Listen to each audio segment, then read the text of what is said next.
And I think the distal aspect of this, the DB, sorry, is got a slight overhang over. So I just want to remove some of the distal aspect of this access cavity. So I've got more straight line access, and you can see here now, of course, that two of the orifices now are really, really obvious. When we have a little look, we can see there's both canals in this pulp chamber. Again, I'm really, really excited because I'm looking forward to what the post-op radiograph is going to look like at the end. But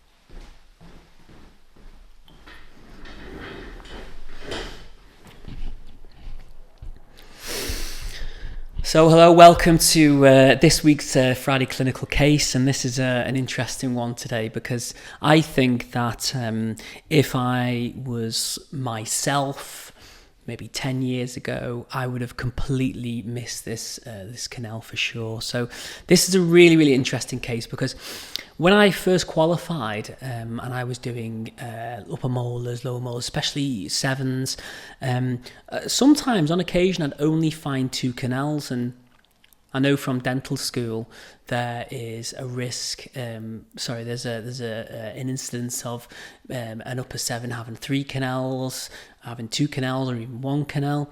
And a lot of the times, if I saw two canal orifices and I didn't have magnification, I would think that this tooth's got only two canals. However, because we've got the microscope in, when we look really, really close at this tooth, we can see that it's obviously got three canals, and it's very, very complicated inside. So I'm really excited to present this case today. But before we get into the case, what I would say is that over 50% of the people who watch these videos are non-subscribers. So if you could just do one thing for me, it's quick, it's easy, and it's free. It's just to hit that subscribe button. And I promise if you hit that subscribe button, the videos get better and better every single week. And also, if you want to bring the support for the channel even further, we've got a membership program. The link's in the description. And with the membership, you get early access to content, and you also get exclusive content. So we've got an amazing root canal access video on there just for members only. So this is another internal referral from a colleague of mine who works over in North Wales, and this patient was suffering from severe pain from his upper left 8. He was suffering from severe pain from his upper left 7 from a recent restoration, so a composite filling. And the patient came in and we did our consultation. It was found that the tooth was necrotic, and they wanted to go ahead with the treatment. And straight away, my sort of endo brain starts to look at x-rays, and I think the inside of this tooth looks really, really unusual. You know, the canals aren't obvious, and there's a possibility if I kind of squint my eyes that we maybe can see maybe 2 canals or maybe 3 canals. So I've really got to have my sort of wits about me with this tooth when I access this. I'm going to be thinking to myself, why does it look unusual on the inside? And of course, the elephant in the room, we could take a cone beam CT scan, but it's kind of a bit of a way up, isn't it, between taking a cone beam CT scan, giving the patient all that radiation, and just getting inside the tooth and having a little look. And I've got no qualms with people taking cone beam CT scans. I think some of my older colleagues, some of the people I look up to, would probably say taking a cone beam CT scan is excessive. But I think if you've got the qualification and you think there's a reasonable justification to take one, take one.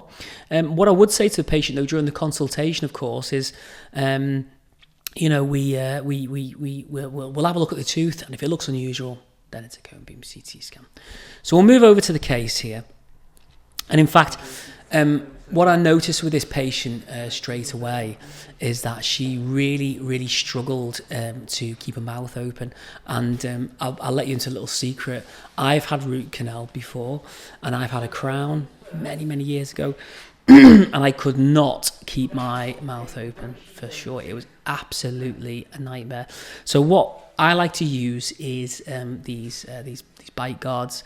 or mouth props as we call them. But what I wouldn't say to a patient is we wouldn't call it a mouth prop, we'll call it a sort of jaw rest or bite guard or whatever, because semantics, the description of things really matter with patients, because I suppose if you called it a mouth prop, it doesn't really sell it very well. And the great thing about these mouth props, of course, is that it just props the mouth open, so the patient can just bite together. You're not asking them to open all the time. But what I want to do is I just want to just briefly show you how I explain to a patient what a mouth prop is and how to wear it. So listen to this. Me personally, when I've dental treatment done, I find it really difficult to keep my mouth open, and I've got this bite guard that you bite onto. So if you open nice and wide, to sit like that for 2 hours is going to be difficult, okay? But if you bite onto this, it's much better for you. So I'm going to try it. It's a bit Marmite. Yeah. Some people like it, some people don't, okay? So if you... How's that? Is that better? Now I wonder if we can put this a bit further back. There. Is that better? Is that okay? Yeah. Amazing. Much better for you. Oh, do you want it out? No, it's fine, and it's just when it went back. Yeah. It was stretching me a bit far. Oh yeah, fair play. So, do you think that's a good? Yeah. So the mouth prop's in. Slight issue with the mouth prop if the tooth is on the left hand. If the tooth's on the right hand side and the mouth prop has to go on the left, it's a bit more difficult for the nurse to use the suction because the mouth props get in the way. Luckily in this case the tooth is in upper left, so it doesn't really impede my practice very much. So once the mouth prop's in, we're going to use our rubber dam. In this case, the first clamp doesn't fit very well just because the tooth bulbosity is quite narrow. So I'm going to have to use a clamp with these deeper beaks, and this kind of works into the sort of CEJ of the tooth. So we place the rubber dam on, and because it was difficult to place the first clamp, I'm just going to give it a bit of a wiggle to see if it stays on, because you don't want to be drilling the tooth and it pinging off. And we're going to access the tooth here, and once we remove a good portion of this filling, we can see that this got a very large liner, and this is an indication that this tooth probably had very deep decay, and the referring dentist probably tried to keep the vitality of the tooth. And we can see that the distal wall of this tooth, there's a bit of a decay in the base of it. And I'm really thinking at the moment what I should be doing in this case, because on the one hand, what I could do is I could remove the whole distal aspect of this composite filling, and then remove all the decay, and then place a new composite filling in place. Or I could do something a bit cleverer here. And what I do is I remove the vast majority of the distal composite filling, but keep the vast majority of this intact. And then I'm going to use a bit of a tunnel prep here, where I remove the decay with this sort of composite in place, and this composite is going to act like a sectional matrices essentially. So I'm going to use a long-necked burr here, and the great thing about this is that you're working in tight spaces. It's like it is a rose head, but you've got more vision. And in this case, I'm just going to remove all of the decay, all the nastiness, and I'm trying to obviously preserve the distal wall of this composite.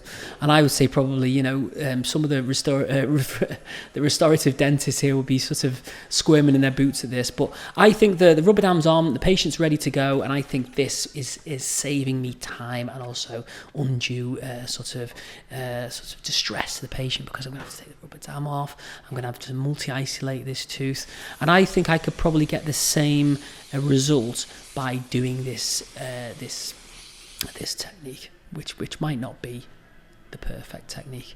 And you can see here that I have removed most of the decay, and we give a bit of a clean out. And luckily the decay is just at the base. I suppose if the decay was up into the to the walls of the tooth, then maybe I'd have to remove the composite filling.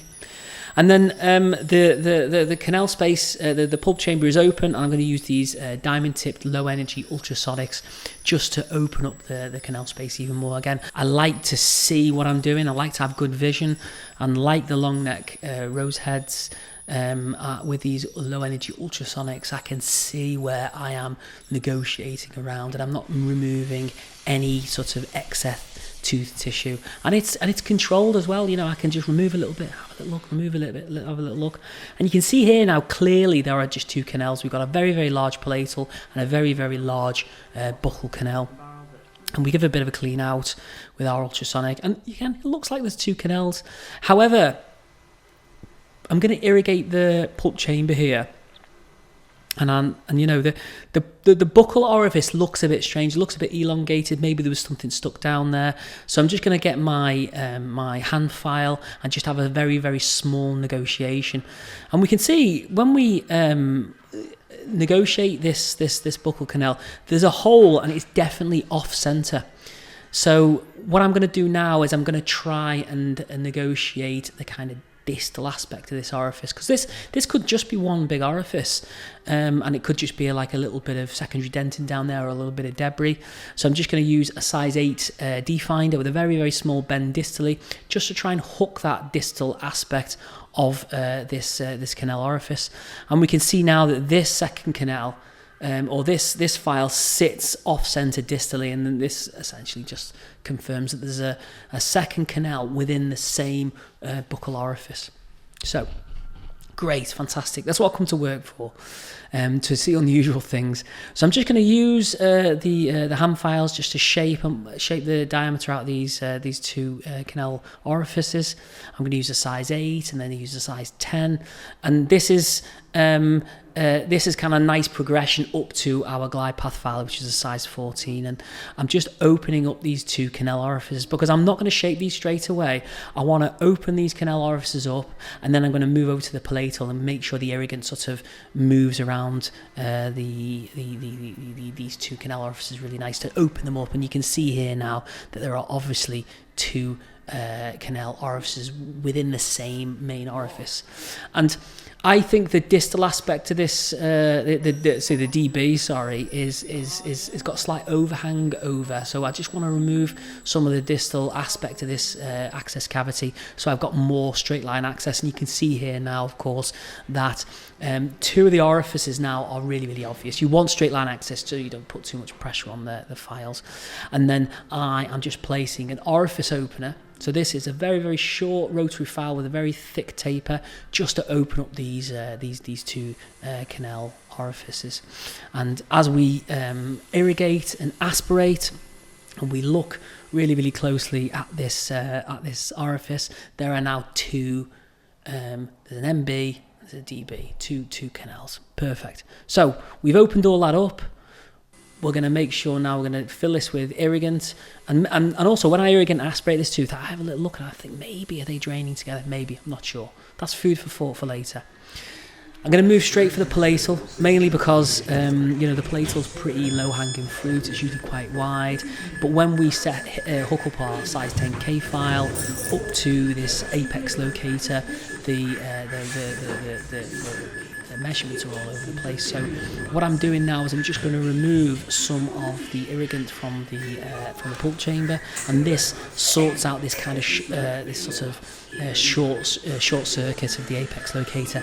But with this size 10, I'm not quite getting to length, and you'll notice with a lot of palatal canals, there's a tight bend right at the end of a palatal canal, and this usually stops you from getting to 0.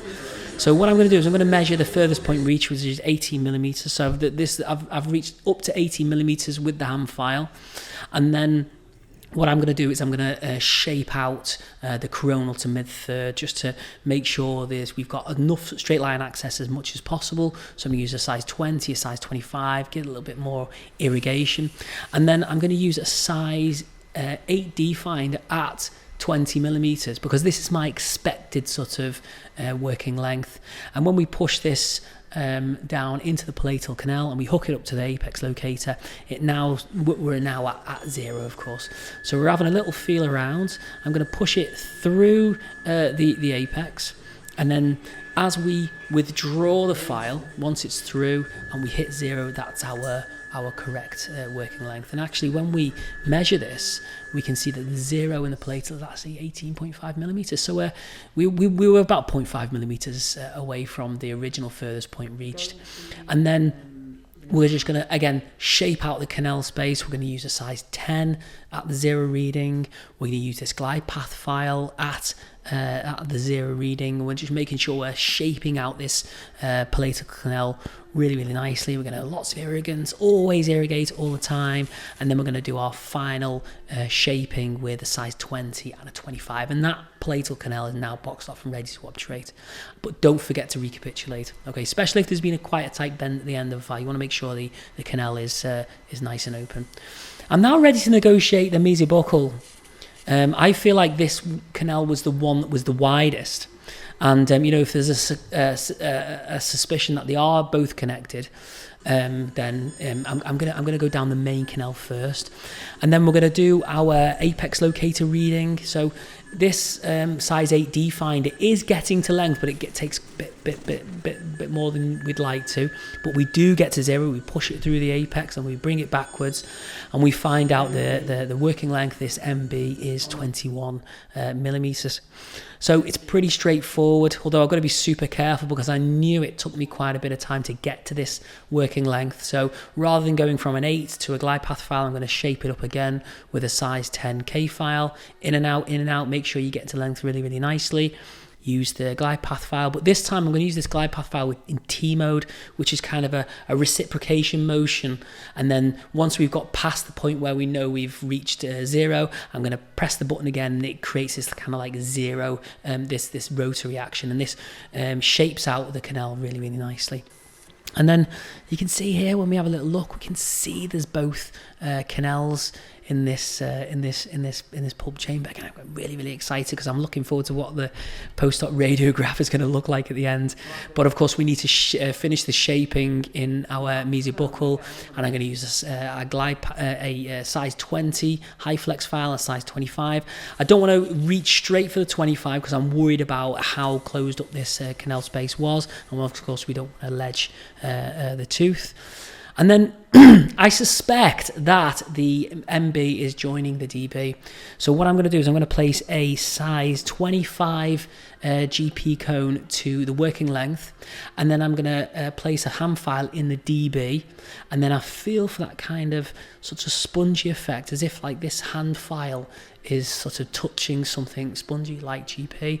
We're going to adjust the stopper, and then we're going to inspect the end. You can see here really, really, really carefully that just at the end of this this GP cone has been marked. So we know that the GP cone is being marked by the ham file because they join. And when we look at the join, it's at 19.5 millimeters. So the DB joins the MB at 19.5 millimeters. And the great thing about this is we know where they join. So all we have to do is very, very simply just shape our ham files and our rotary files up to this point.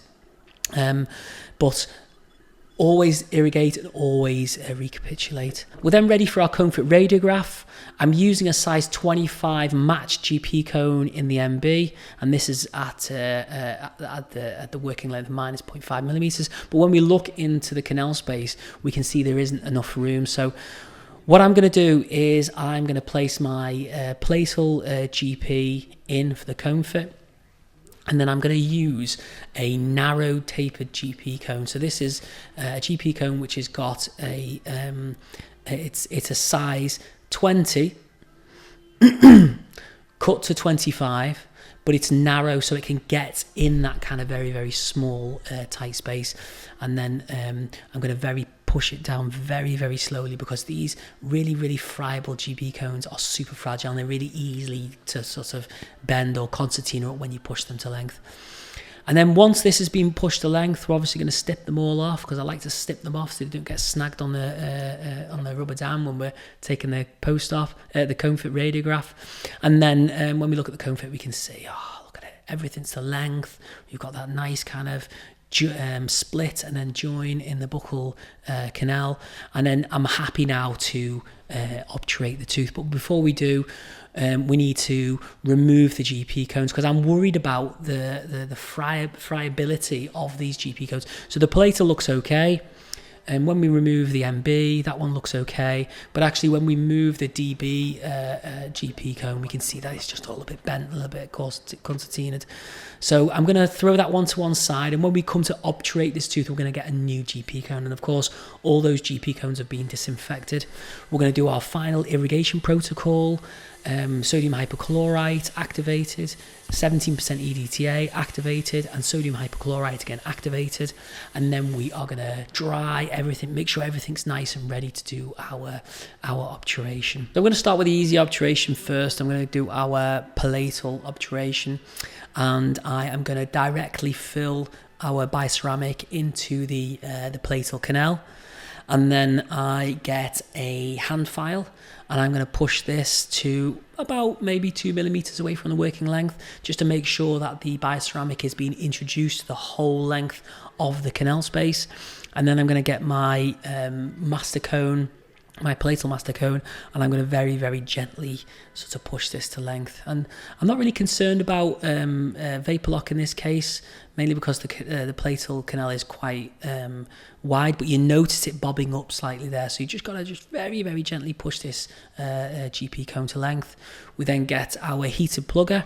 We're going to remove some of the excess in this case, and then once we've removed the excess with our heated plugger, I'm going to take a Mach 2 plugger, and I'm going to push down quite firmly on this GP cone. I'm going to make sure the GP is pushing into the canal space and making sure we're filling the root canal anatomy in a 3D fashion. Give it a good push down as well. That's really, really important. Don't be shy. If you know that you've apically gauged correctly and the GP cone fits to length nicely, don't be shy to push it down. I'm ready then to obturate the buccal root, and then I'm going to start with the mesiobuccal in the first instance, because I know they join. And what I'm doing here is I'm filling it up, and you can see here that the DB is also filled with bioceramic. So this makes things a bit easier. Again, I'm going to introduce a hand file to the near enough to the working length, and I'm going to push this GP cone into the MB. Problem, of course, when you have these joining canals and the canals are quite closed up, sometimes it can be difficult to cut off the MB. You might block the DB once you are removing the excess from the MB, either with GP or even with sealer. But the thing is, I know that this has been filled with something, so I know now that I don't need to refill this DP canal, because I know it's been filled with bioceramic anyway. And then I'm going to push this GP cone to length. Notice I'm using a size 25 now, because there's a little bit more space, and I feel like the size 25 is a bit more robust than the 20, so we're going to get that GP cone fully to length. And then again, same as the palatal, we're just going to get our Mach 2 pluggers. We're going to push down, use our Ultrasonics just to give it a bit of a clean out. Sometimes I like to use a bit of a heated plugger on the sort of in the canal orifice, just to heat it a little bit so I can push it down further. And then we can see the base of the cavity here. It's been obturated beautifully, and when we look at the post-op again, it looks absolutely fantastic. Really, really, really nice. And what I want to draw your attention to is the distal aspect of this restoration. So I've managed to do this kind of modified tunnel technique where I didn't have to remove the existing composite. It's acted as like kind of a matrix, so I didn't have to multi-isolate, because the patient was, multi-isolating a tooth where a patient finds it difficult to open the mouth is difficult, and also taking things off, putting things back on, take things off. It can sort of spook the patient a little bit. So what you want is them to have as good a experience as possible, and we can see here now that that's a nice margin here. Nevertheless, this patient's going to have a crown anyway, but it's always good to have that sort of marginal seal. And then, we look at the obturation. It looks fabulous. A little bit of a sealer puff there, nothing wrong with that, and overall a nice result. So if you like this video, I appreciate all your comments. If you think something could have been done differently, if you have an exception to the fact that I did this kind of left the composite, distal composite in place, let me know. I'm always up for criticism and debate. And again, please like and subscribe if you haven't. And I will see you in the next video next week. Bye-bye.